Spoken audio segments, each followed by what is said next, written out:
بسم الله الرحمن الرحيم. الحمد لله رب العالمين، والصلاة والسلام على أشرف المرسلين سيدنا محمد وعلى آله وصحبه أجمعين. أما بعد، السلام عليكم ورحمة الله والليال. وحان إن شاء الله تعالى كجرني شرحات سورة القصص سيشرح ذي هوبك أو استعماله فرعون أم بقفك ديكتاتركي iyo wasaaisha iyo dariiqyada uu raaco iyaa ka hortagi kara. waxaan ballan ku qaadnay bay ahayd inaan ka hadalno marka uu arko inay arintu dhowdahay muxuu isticmaalaha. shacbigii waa wax fahmay, caqligiina uu baraarugay, hogaamiyadiina way isdiyaariyeen. marka fircoon laxdada muxuu sameeyaa yaan ballan ku qaadnay. afar arimood uu sameeyo inaan inii soo bandhigo. waxaan jecelahay intaanan arinta aan tilmaamin inaan laba arimoodoo usbuucan dhacday oo dalka Djibouti ka dhacday inaan wax iniga tilmaamo iyo nafteedu jeclaatay. waxaad ogtihiin usbuucan waxaa gubtay xaafado ku yaala magaalada Djibouti caasimada, gaar ahaan xaafada Kartile ambasid peace nibasida oo u yaqaano. xaafada dariiqa 22 iyaa gubatay. waxaa gubtay 20 guri wax ka badan. waxaa halkaa ku guri beelay dad ka badan 20 qoys oo reer Djibouti. waxaan marka hore jecelahay inaan dadkaas aan la qaybsamo dhibaatada haleeshay iyo mashaakilka ku dhacday. ilaahayna waxaan uga rajeynayaa subxaanahu wa tacaala inay helaan gurmad dhow oo ay ka helaan dadkooga iyo walaalahood. markaas waxaan laakiin jeclaaday inaan tilmaamo arinta reer kartoon ku dhacday. waxay aad u soo noqnoqonaysaa 10 sano ugu dambeysay wax lagu qadaray 5 ilaa 6 jeer iyay xaafadaasi gubatay. gubashadaasina waxay u baahan tahay inaan la iska weydiiyo 3 su'aalood oo muhiim ah. su'aasha koobaad waxa weeye war xaafadu gubashadu way ku badatay, maxay ugu badatay? adduunka waxaa jira waxa dhahdo dad wixii urgence ee kawaaris ah ee mashaakil ee dhacaya dad ka shaqeeya oo ka hortaga. marka xaafadan 20ka dariiq ah ee 1 kilometer dadku ay degan yihiin ama 2 kilometer waxa loogu leeyahay solution iyo xal loogu heli lahaa in laga hortago gubashada intan leeg ee markiiba dhacaysa. waxay ugu abuurtay argagax aad u fara badan oo aan jecelahay inaan weydiiyo dadka maamulka hayay arinta maxay xal ugu leeyihiin. arinta labaad ee cajiibka waxa weeye markuu gubanayay xaafaduhu ay gubanayeen dhalinyarada soo duubtay intii ay adeecadu iman babaadacadu mar dambe imatay wax duubtay waxay sawirayeen xaalad aad u foolxun oo ah in ay joogaan baabuuradii dabdamisku iyo ku bilaabiye ah oo ciyaalka iyo dhalinyarada xaafada gashay ee geesiyadii ay siteen caagadaha saliidda laga dhaansado oo ay ku shubayeen dabka ay kaga hortagayeen iyagoo on dhar sidan waxay sidaan ay jirin awood kale aan haysan ay guryaha dushooda korsanaayeen. waxaan isweydiinaya markaa dhowr iyo 10ka gaari ee waaweyn ee dawladda saaxiibka aan nahay ee Japan ay noogu deeqday halkee bay yaaleen marka ay baabuuradaas yimaadeen ay dabdamiska ku dadaalayeen waxba la baqtin waayo. waa mushkilad weeyaan arintaas. marka waxa cajiib ah waxa weeyaan miisaaniyadeena socota 120 milyan oo dollar baa laga iibsan kari leeyahay baabuur dabdamisa. mashiifar umba mise waxa xaqiiqo lacagtaasi iyo xoolahaasi 120 milyan oo faran baa u jeeda dollar baa yara noqda oo faran yaani. waxa kale oo aad u cajiib badan waxa weeyaan ninka baabuurka waday ee askariga ahaa ee miskiinka ahaa dadku waxay kala hayeen amba soco amba joog oo wax qabo. wuxuu lahaa waxaan qaban karay ma jirto. marka taas waxay ku tusaysaa inuu ninkani u yimid inuu baqtiin karin uu og yahay inuu bas dabaqo uu gaariga soo kaxeeyo si uu uga qayb galo daawashada hulaca iyo dabka ummadaas halaagaya inuu daawado. waa arrin yaab leh waxaas weeyaan. marka waxay ku tusaysaa habsaas dhan dawlad dhan oo ka maqan shaqadii loo adeegtay inay meesha jirto arinta saddexaad ee cajiibka badan waxay ahayd in aad uga naxay uga argagaxay waxa ahayd marka ay aqaladii gubteen ay dadkii bilaa guriyo noqdeen dawladii idlayd ee ka hortagaysay gubitaanka haday dhacdana baqtiinaysay ee qaboojinaysay waxa isku bedeshay jimciyad khayri ah association isku bedeshay waxa imanaya wasiiradii oo dadka masaakiinta guriga ka gubteen u sida bariis yar iyo dhar yar oo kule insha Allah waan garab joognaa marka arintaasi arinta dawladdu ay qabato maaha waa arinta ay qabtaan ururada khayriga ee ay dawladdu la dagaalantay baabiisay weeyaan marka arintaasi waxaan qarabay in aan tilmaamo inta aan galin waxa aan ugu tala galay inaan xumaanta ay leedahay inuu nin wasiir ah ama nin madaxa intuu xaafadaha yimaado si uu yahay société civile isaga shaqo kale loo dhiibay shaqada kale lagu dhiibay inaad qabatid weeyna ma ina raashin qaybisid iyo inaad wax qaybisid iyo waxa dawladaha waxa loogu tala galay inay service qabtaan dawladuhu inay ummadda u gurmadaan oo waxa weyn ay qabtaan ee waxan yar ee isgargaarka shicibka qabsada adduunka waa la ogyahay marka arintaasi waa arinta aad iga yaabisahayd arinta kale aan jecelahay inaan tilmaamo waxa weeye oo usbuucan dhacday waa arin aad looga naxo weeyaan ciidanka Djibouti waa ciidan sharaf leh weeyaan waa ciidanka Republic de Djibouti weeyaan ciidanka Djibouti waa inuu saddex sifo yeesho weeyaan sida dastuurka ku qoran qawaaniinta adduunka oo dhan ku qoran iyo xeerasha caalamiga ah sifada koowaad oo ciidanku inuu yeesho waxa weeyaan waa inuu dhexdhexaad ka noqdo siyaasadda waa inuu siyaasadda dadka isku haya isku hirdinaya inuu qolo la jira maaha intaba ciidan buu yahay wuxuu u dhaartay waa dastuurka iyo dalka marka arinta waa arinta koowaad weeyaan arinta labaad ee ciidan lagu yaqaan waxa weeye waa difaaca qaranka waxay difaacaan xuduudda dalka waxay joogaan had iyo dheer ciidamadu maartay xarunta ayay joogaan waxay ku jiraan dhufayska cadowga dalka soo weeraraya ee in raba inuu ina baabiyo iyo inagu hor joogaan ciidanka dalka waa taas weeyaan arinta saddexaad ee ciidanku waxa weeyaan dalka marka ay hesho halis kaga imata gudo iyo dibadba dalkay badbaadiyaan ciidanku duufaanada ka badbaadiyaan ciidanka Japaanka aad arkayseen waxay ka badbaadiyaan marka ay kooranadu go'aan sidii wadankeena marka dhacday dabeelaha waxaas oo dhan ciidamadu waxay galaan marka wadanku etat d'urgence galo ciidanka ayaa soo dhaadhaca markaas ciidanku marka waxa lagu arkaa waxyaalada muhiimka ah ee lagu arko waxyaalada yar ee saqajaanka waxa marka aad uga naxay xero la yiraahdo xerada Shabeelle oo dumar yar lagu soo ururiyay oo ninkii ciidanka ugu sareeyay dhex fadhiyo oo ay ku leeyihiin madaxweynaha mar afraad noo soo noqo arintaas oo anti ah ka hor imanaysa constitutionka dalka dastuurka dalka bay ka hor imanaysa siyaasadda ciidanka kuma jirto in ay u bareeraan inay kala raacaan dad siyaasadda isku haya oo yiraahdo adigu joog adiguna ha joogin arintaasi waa khalad dastuuriyan hadduu yahay wadanka Djibouti wadan ku dhaqmaya dastuuriya xeer waxa ay dinaa arinta wax laga qabto laakiin waa ceeb weeyaan inay ilaaha ka gaadhaan oo ay ciidanka dhan ku heesaan waliba kuwa la leeyahay ku heesa wax weeyaan kuwii xaradii fiicneed ay galiyeen inta laga saaray laga baayac mushtari ee laga iibiyay dad baaratay dibadaha ajaanib ah oo iyakii wadanka difaacayna la saaray ee la geeyay meel la Shabeelle halkii baa lagu yiri bal ku daansa oo ku heesa arrimaha baa dalka ka dhacaya waa la foolxin weeyaan inta dadka baxo waxaanu imaanayaa qisada fircawn aan ku jirno oo dictatorka ah marka ay halis u galo ninka dictatorkii afarta shay ee uu sameeyo aniga lahaa marka uu ku soo siidayo suuqa waa maxay arinta koobaad waxa weeye waxa loo yaqaan dajal i'laami waa maxay been warbaahin iyo zayf al-haqa'iq runta oo la bedelo si ummadda loo fasaadiyo sidoo shay baa la sameeyaa marka koo waxaan oranay waa been warbaahin bedel run iyo badi fasaad marka cabsidu imato weeyaan ilaahay wuxuu kitaabkiisa ku yiri subhanahu wa ta'ala nabi Muuse markuu halis galiyay fircawn ma sami'na bihada fi abaa'ina al-awwalin war waxaan uu nabi Muuse ka sheekaynayo aabayaasheen ma ka maqli jirnay buu yani wax soo jiray ma ahayd runtu soo jireen ma ahayd mise ma aha la isma weydiiyay run ahaan baa loo qaataa xurriyada la isma weydiiyay ma lahayn jirno xurriyad iyo malina waa la iska qaataa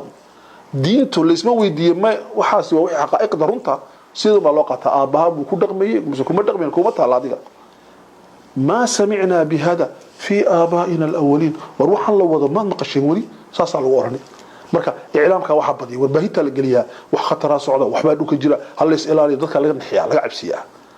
wuxuu kaloo ilaahay sheegay subhanahu wa ta'ala wa fir'auna dil awtad alladina daqaw fil bilad فاكثروا فيها الفساد وقتiga uu halis galo wuxuu bilaabaa fir'aun qooqa ku bato markaas uu wareeraa markuu wareero fasaad ku badiya lacag buu soo siidaya lacagta rish way noqotaa dadka la wareeriyaa waxa dhacdaa dariiqa socotiin maaha runtu waa halkan waa maxay ayaantaada noolow shamiishkaaga yar hel macuus way kugu baaluuday macuus iskir bedel waxa qofka lagu dhacdaa jaad ma cuntida jaadka aad u cumbaryahan hadaa doonaysa soo siyaaro naar arag saan u noolahay marka buu qofku fasaad kala dhaxgaliyaa marka arimaha la sameeyo fa akthar way badiyaan fasaadka marka fa aktharu fiha alfasad ilaahi wuxuu subhanahu wa ta'ala waxaas markay ka socon weydo dajalka iclaamiga wuxuu isku bedilaa hanjabad ba telefishinada laga maqlaa iyo idaacadaha iclaamka waxa laga sidayaa hanjabad oo ilaahay wuxuu dhadaa waxay dhadaa buu ilaahay subhanahu wa ta'ala يريدون أن يخرجوكم من أرضكم بسحر يريد أن يخرجكم من أرضكم بسحره لوكين إنه إني صاروا وضدك أن يحكي لما وضان إنه النفر إنه لوك أنا كعيان بيضان يعني لوك فسادين يعني قحوتي بين قدك يعني يريدون وحيدون يعني إما يريدوا وحيدون يعني أن يخرجكم من أرضكم لوكين إنه إني صاروا ضان يعني هل كده تجيسين الدوك مالك مجرى مي وإنك هرريهن أركيده ساوا dadka caamada lagu sheekaya masaakiinta dajilka saa ku sheekaya laakiin waxa la doonay ma han dhulka laga baxo waxa la doonay wax weeyaan waxa loo yaqaan ambiyadu in uriidu illa al-islah ina wax la hagaajo reform politique reform économique reform socialka reform haga education wa in wax la hagaajiyo weeye islah kalimatu al-islah quraanka ambiyadu dhan in uriidu illa al-islah wax kala maraba inaan wax hagaajiyo ma hayna waa reform reformigu haduu yimaado qofkii dooni meesha joogo way laakiin haduu reformi jir waayo mushkilada aan sheegi doono yaa soo soconaysa marka arinta koowaad waxaan oranay waa dajalka warbaahinta buuq hadaa dhageysatiin wada fariiraysiin arinta labaad ee dhacda waqtiga xabsiga dareemaan halkay dib uga guran lahayn ma gurmaan dadku way fajacaan way wasiina xaabo quruur buu bilaabaa qofka hadoo halis ku jira laakiin dadku wuxuu isku muujinaya inuu halis yahay oo caafimaad ma hayo oo xanuunsan yahay laakiin dadka ma tusayo waxa laga yaabaa inay isagii qoyskiisa haystaan laakiin dadka ma tusayo inay isaga iyo maaragtay community international ku isku xigeen laakiin dadka ma tusayo isaga iyo waxa laga yaabaa inay maaragtay dawladii uu maamulayo ay kala jeedaan laakiin dadka ma tusayo quruur inuu nool yahay oo xoog badan yahay iyo kibir fir'aun isagoo halaagsamayo oo halis ku jira ayuu lahaa ma alimtu lakum min ilahin ghayri ilah kala oo ka fikirtaan oo aniga ahayn ma jiraba anigu niga fikira وأنا ما بجرتي ما أنا هدني إلهي أبو لها وسيها جبي وحول لها فأوقد لي يا هامان إيك مارتي إيدس أو دوقة إيقدس مارتي مال السراء أون كرا ومحاضوني فاجعل لي صرحا لعلي أطلع إلى إله موسى سبحان الله إله موسى وإلى هدي تسود إلى مرة قوقي هديته وحماقته إيدس بكليه السجيب أهل سكجرا لكن اسمع أركي مركو لحظة هو قدام بيسا qofka dictatorka quruur ba ku dhaca waa ninkii arkay Qadaafi Allah yarxamo maxaa ku dhacay gabadii Qadaafi maxaa ku dhacay waxa ku dhacay hadalkiisa ba noqon way hadal mantiqi ba logic hadal cilmi ba noqon way xayawaan ba tihiin quraan jaatihiin baranbaratihiin waa daayaratihiin waa baabiin doona naar ba ka dhigi Liibiya hada ninkii boqorka ahaa deganaayo odayga ahaa ayru hadlay u waash naar bu ku waash quruurka ku dhacaya marka kuwa lamidana waa daawateen markay hadlayaan say u hadlayaan arinta saddexaad oo ku dhacda waxa weeyaan kalsoonida oo dhan buu lumiyaa marka ugu dambaysa bas wuxuu ku kalsoonadaa saddex qolo koow wuxuu kalsoonadaa naftiisa laba wuxuu kalsoonadaa xaaskiisa xidhan qoyska ballaaran maaha faamiga maaha wuxuu ku xidhmaa islaanta iyo caruurta iyo gacalada iyo waxaas buu ku xidhmaa labaad saddex wuxuu ku soo xidhmaa ciidanka inta uu raashin badan siinayo xoolo siinayo ciidanka ayuu ku xidhmaa ilaahay subhanahu wa ta'ala wuxuu leeyahay fastakbara huwa wa junuuduhu fil ardi bighayri alhaq sagii ciidankiisa isla wiilaanay bas dadkii kale oo dhan uu ka soo go'aya wuxuu aaminayaa xooga intaas musii aamini walidaalika haddii uu fiirsatiin maxamed siyaad bar Allah yarxamo markii uu dambeeyay dawladda ka tagi doono isagu wuxuu ahaa madaxweyne maslaxana wuxuu ahaa ninka dawladda qaatica maanica ka weynkiisii oday Cabdiraxmaan la yiraahdo wuxuu ahaa gacalkiina wuxuu ninka dawladda u kala wada wax oo dhan Cabdiraxmaan Jaamac Barre wuxuu ahaa wasiirka arrimaha dibadda adoo wixii dhan isku wadageeyo wuxuu noqday wax qoys leeyahay marka ugu dambaysa waxaad arkaysaa waxanba ka soo wada ururiyo qoys baa lagu soo ururin qoyska aan sheegayno maaha qabiila waa qoys yar urursan waa afar qof oo fahmiiso barasha ay noqon ninka wasiirkii waa inuu gacal kula ahaado ama inuu adeer u haatid ama inuu abti u haatid abti dhow adeer dhow gacal dhow waxa waa inuu noqdo hadii kaleeyso wasiirada kale maxay noqonayaan saddex bay sameeyaan dictatorada wasiirada oo sida Haamaan midka ugu dhow xadada wasiirka Superman ka dhada fahmi huwaydi baa kitaabka qoray Suhayl kalima kitaabka dhada wasiirka Superman baa dhada wasiiradaas waa Superman iyagu waa qaati almaani waxa loo dhibaa meelaha halista loo dhibaa maaliyada waxa loo dhibaa lacagta waxa loo dhibaa wixii khadmaar waxa loo dhibaa wasiiro waxa jira la dhaahdo waa wasiiro ka yar hoose Supermanka waa ninka labaad wasiirada iyagu maxay tabaqaan waxay shaqadii caadiga wadaan wasiiro saddexaad baa jira wazara bila xaqaayb xama hayaan magacay hayaan magacu joog magacaun bay u joogaan kuwaasna qoys saddexaad weeyaan marka saas uu kala sarreeysiya aaminkiisu saabay noqdaan marka uu kalsoonidu ka baabaado waxa bataa inuu dadka qofkii maaratay in yar madaxa la soo kacayaba inuu laba mid hayro ama saddex mid hayro waa maxay liyuthbituk in la xiro ama oo xariga la geeyo sijni waa sheegi doona rasuul fircawn yiro kale ama maxaa la sameyn amba wadanka in laga saaro yukhrijuk si nabiga lagu yiri dhulka laga saari amba yaqtuluuk wal gudili saddexda dadka liiderada saddex waa loo sameeyaa mid afraad male quraanka ku qoran tahay markastay wayamkurun waxa loo shareeyo maxay waa id yamkuru bika alladhina kafaru liyuthbituk aw yukhrijuk aw yaqtuluuk محولي فرعون محولي لئن اتخذت إلها غيري لأجعلنك من المسجونين هداد قف كلو أنيقا أهين إله كدقة فرعون موسى وانكو حولي دونا هداد أنيقا أمرك يقادوين وانكو حولي دونا أنيقا أمرك يقادو لأجعلنك وانكا دقي دونا أرنتا ويسميان سجوتي بديان حبسيتي بديان أرنتا أقدم بيتي وحوي أرنتا أفراد واحد مقلي مركا أقدم بيسي قبل هنجبات غريك بصورة هذا هنجبات dadku waxay moodeen inuu ka tahay hadda hanjabaad wax ma qabanayso laakiin waa hanjabaadaasi mesela quraanka ku qoran tahay markii saaxiriintii fircawn uu ku shaqaysanayay fircawn markuu nabi Muuse tusay xaqiiqadii way soo laameen saab u soo laamaan dadka aqliga loo dhan way ka soo kala baxaan dadka dictatorada ka durkaan waruna waaliye bay dhadaan marka in baa wax garata marka alafaaga ay wax garteen ay ilaahi Muuse ay rumeeyeen hatta wuxuu doonay ina iimaanka fasax looga qaato wuxuu ku leeyahay wax kasto sameeyay aniga waa inaan ogaado wuxuu ka yiri aamantum lah qabla an aadana lakum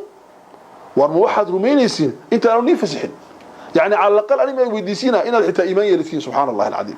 hatta inaad ilaahi rumaysan ani ma weydiisana hatta saa u tukanaysa ani weydii saa u soomis aniga weydii saa gabadhaada ugu tagaysa aniga weydii yani noloshaada tafaasiil xayaatika ay tadakhulayaan marka ugu dambaysa waxay baraan dadkoo dhan inay waxa sii bata mukhaabaraadka marka waxaas waa inaad xoog ula socono weeyaan ugu dambaynta waxay dhahdaan baba dadka halalaayo fala uqatti'anna aydiyakum wa arjulakum من خلاف ولا أصلبنكم على جذوع النخل ولا تعلمن أينا أشد عذابا وأبقى بالهنجبات هذا مركا هنجبات أن حد لهين إياك صواب بحدا مركا أقدم بيسا أرنت أفراد سميان ذاتك كنت أسرسا فرعون دكتاتيراد وحوية أرجحين جوكتا عبسين جوكتا marka ay dareemaan inay halis ku jiraan walidaalika buu ilaahay ka waramay subhanahu wa ta'ala dadkii saaxiriinta ahaa ee fircawn u shaqeynayay markii ay nabi Muuse alayhi salaam markii ay rumeeyeen ay xaqiiqadii arkeen ay nolosha tan dhaanta garteen waxay raaceen nabi Muuse fircawn qowqiisa wuxuu keenay iyo hanjabaadiisa inuu dhado amantum lahu qabla an aadana lakum waxaad rumayseen intaan anigu inii fasixin inaad nabi Muuse rumaysaan ajiib weeyaan qofku wuxuu gaarayaa darajad uu dadka u ogolaaday inay iimaan yeeshaan iyo inay iimaan yeelaan inuu iimaanku uu kubco inuu kubci waayo isaga ka mas'uula walidaalika badalkaysa dictatoradu shaqada ugu weyn ay qabtaan masaajida xidhaan masaajida furaan masaajida dhisaan masaajida qaar la dagaalamaan قاربي وينيان لأن إيمانك فرقليان هي إسلامك هي كشقينتي وكبعنتي هي كعنتك وهينيا حتى ما يعتقده الناس أنه صحيح وحيدتك لنا صحتها إن يكون عنتك وهيان بالربان آمنتم له قبل أن آذن لكم وعبصدك كانسا أرجع مركا ولا ليال أفرتها شيء هدات كأركتين نظام سيستم له واحد أوقاتين إنه قبل يجوا ما همودين إنه مركا وجوه وينيه ولذلك إلهي وحي الناشئ سبحانه وتعالى في القرآن صدح الريموت ولا مرمانا وددجين أكون وقته هاد يجر لما صعد الدكتاتور هذا محايا لي إلهي مركو الدكتاتور هذا هلاقيه وقته يرديريا dadkuna oo taabe ka naxan waqtigii buu qaatay ilaahay wuxuu yiri walaqad akhadna ala fir'auna bisinin re'ala fir'aun waxaan ku halaagnay waqti baahed taagan u ballaarinay marka qofku markuu sii dheeraadaba uu tarahulaya uu gaboobaya sheekhuuqa ku dhacaysa aqligiisa wax bixintiisi himadiisi isagoo laakiin isku malay waxa inii sheegay inuu qooqa leeyahay laakiin waqtiga dilaya zamanku waa kafiil arinta kale waxa weeyaan kullama waqtigu biiro oo uu xukunka qofku ku sii raago maxaa ku dhaca waxa ku dhaca cudun weyn baa ku dhaca in buu lacagta siiya dabaqad wuxuu sameeyaa xoolo badan uu ku fasaxo qolada waxa dhada quraanka al-mutrafuun ilaahay wuxuu wa idha aradna an nuhlika qaryatan amarna mutrafiha fafasaqu fiha fahaqqa 'alayha al-qawl wa arin ajiba markuu ilaahay doonayo inuu system buriyo systemkaasi lacagta iyo xoog cunaa xooluhu booba markii xoolaha booba maxay ku sameeyaan wax kuma dhisaan way ku fasaadaan fafasaqu fiha way ku qooqaan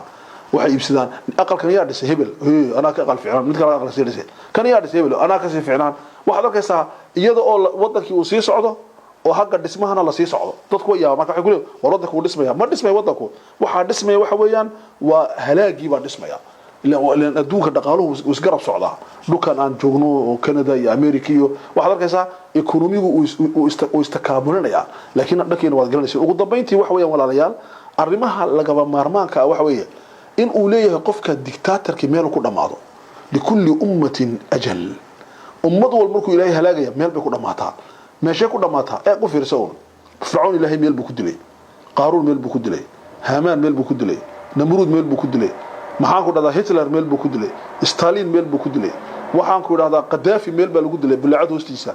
meel buu qofku iska ku sii socdo tagaya dadku ma arkayaan laakiin aqoonyahanku way arkayaan marka dadku waxay leeyihiin war maanta ugu xoogay may maanta ugu daciifsan weeye meeshii uu ku dhimanayay buu ku sii socdaa likulli ummatin ajal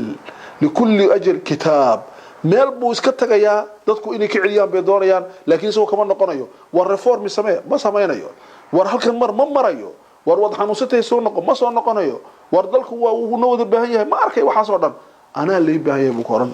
gabagabadiisa markaa bay bilaami xalaqada soo socota afraad oo ku gabagabayno qisada suuratul qasas waxaan ka hadli doonaa marka uu waxa la yimaado wixii la yiri lahaa wad mahadsantiin wa salaamu alaykum wa rahmatullah